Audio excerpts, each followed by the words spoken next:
Hello, my name is Candace Delaire, the founder of Candace's Sickle Cell Fund Incorporated. You may hear our organization also called CFCF Inc. or CFCF Corp. I am here today with Tolulope and Frank, two of our 2020 Scholarship Awardees, and we are here today to talk about college, college life, living with sickle cell disease and possibly disclosing it to the school or maybe not disclosing it to the school. So Tolulope, how are you today? I'm doing good, and you? Great. So can you share with us what year you're in and what school you go to? I'm technically a sophomore, but I'm getting my second degree at Chamberlain University. Oh, that's fantastic. So now, how did you know the Disabilities Office could provide assistance to students with sickle cell disease? In elementary, I actually had an IEP, which is basically assistance like for students with special needs in elementary and like high school.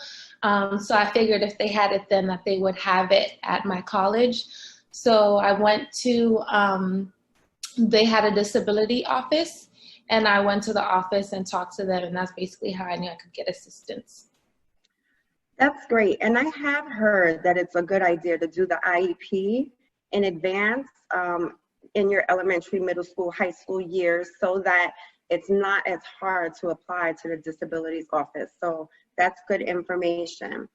And Frank, you are currently in your first year of medical school, correct?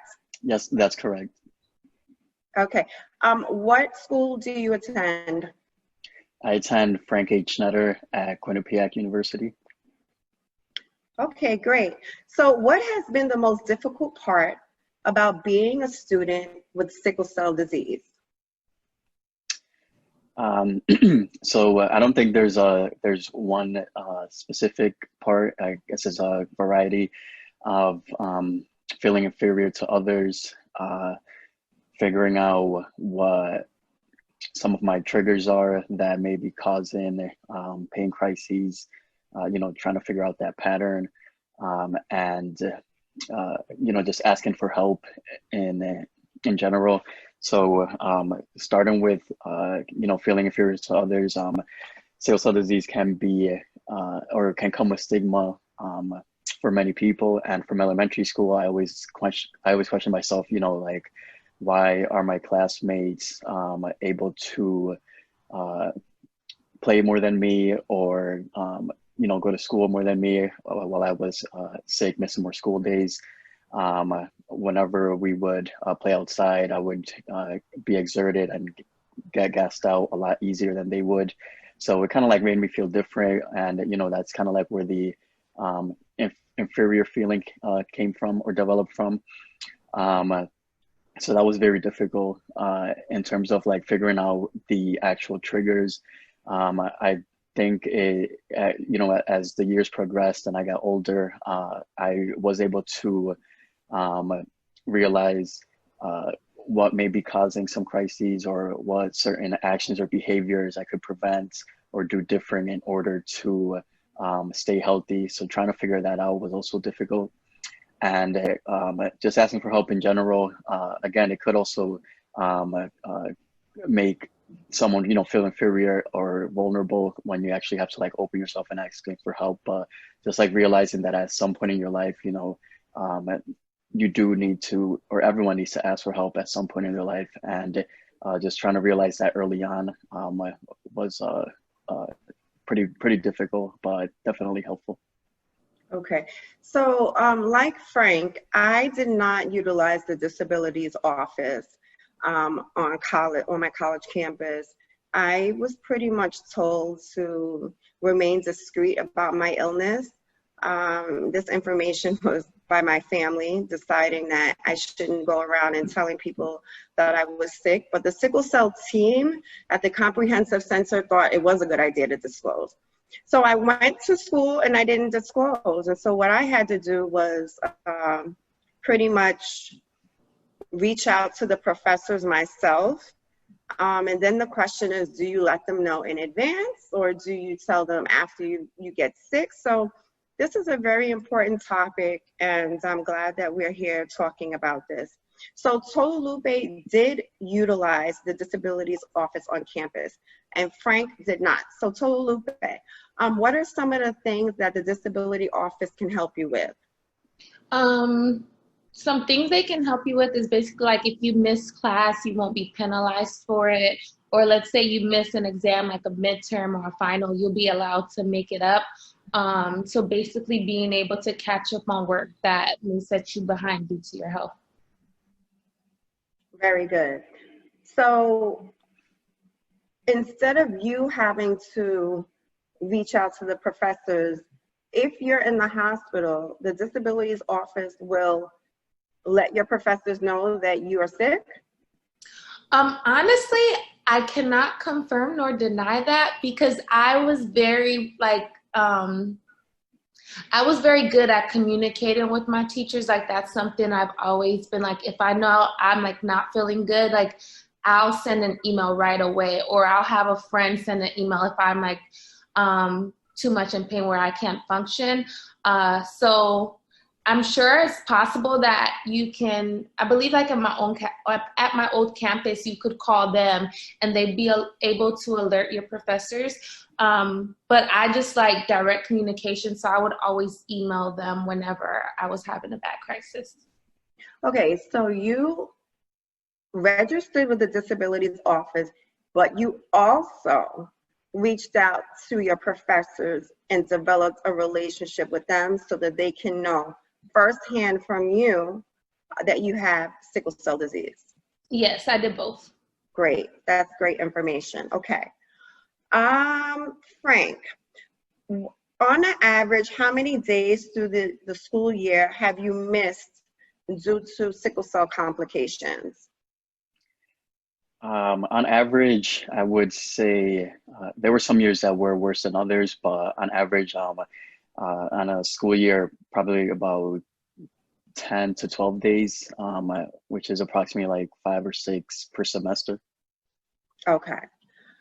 So when you miss these classes, tell me what you do. How do you get in touch with your professors to let them know? So Tolupe was very spot on. She emphasized about communicating with faculty and professors, and I think that's very important.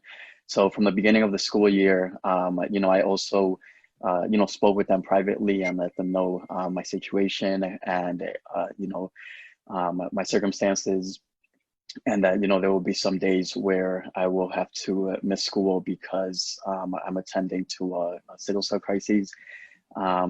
Aside from like the faculty, I think also developing a good relationship with your classmates can be very helpful in terms of being able to, if you're homesick, texting them on what we went over in class, or some of the materials or notes that they may be able to share with you. So those were really helpful also in terms of being able to get back to school from those missed days. Okay. Now, when I was in school, well, my childhood was a little bit more difficult with my sickle cell crises, and I was in the hospital a lot in high school.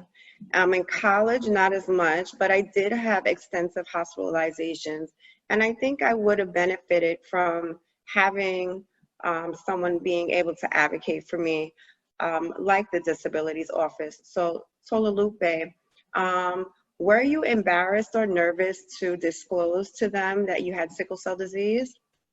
No, I think by the time I was old enough to like be my own advocate, I had like the confidence in having sickle cell. So for me, it was like natural to go and talk to them about what I was going through because that's my life. But it is understandable how some people might shy away from it because people often don't want to ask for help or don't want to look at be looked at as like, okay, the kid with the disability that always needs assistance. But at the end of the day, like, you have a goal to obtain your education and you want to make sure that your health doesn't stand in that way. So getting that assistance plays a huge role in that. Mm-hmm. Okay, now Frank, when you're sick during the school year, are you able to bounce right back and get into the swing of school again? Or does it take some time? It definitely takes some time, depending on how severe the illness was, or the pain crisis was, and if it, required hospitalization or not. So it definitely depends and it varies. But I would say that in order to bounce back physically, it takes letting your body get enough rest, drinking plenty of fluids,